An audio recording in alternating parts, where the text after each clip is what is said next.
Hey, welcome to Worldly Families. I'm Justine Janae. This week we're on vacation, so I am pre-recording this practical tip for you.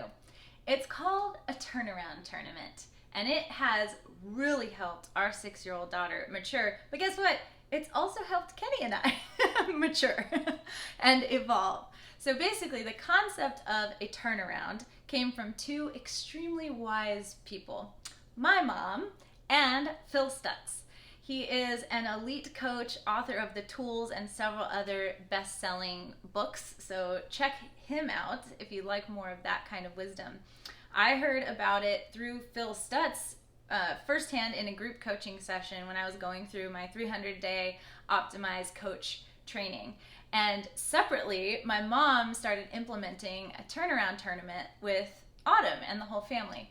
So she has this hand signal for a turnaround, which basically means you're starting to react to something, you're starting to downward spiral, and then you somehow turn it around. So there's several tools for doing that. You can use breath, you can use movement, you can use hilarity, tickling, there's several different things you can do to turn it around. But then you start on this upward spiral and you choose to act instead of react to whatever the trigger was.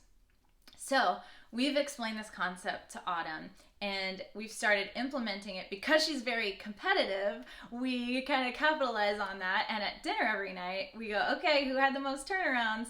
And we actually reward that person with the biggest dessert. It's like 10% bigger, but and it's usually fruit. But anyway, it's a motivator, and so Autumn will remember all of her turnarounds from that day. She'll be like, oh, at summer camp today I had 2 or I had 5, and she'll explain each one. So we'll talk about, okay, what was the trigger? How did you start to react?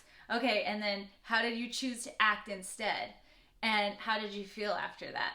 And so she really gets it. It really hammers it home, and she gets to replay the way that she behaved on purpose, intentionally, instead of just reacting and downward spiraling. And then Kenny and I will also talk about our turnarounds for that day.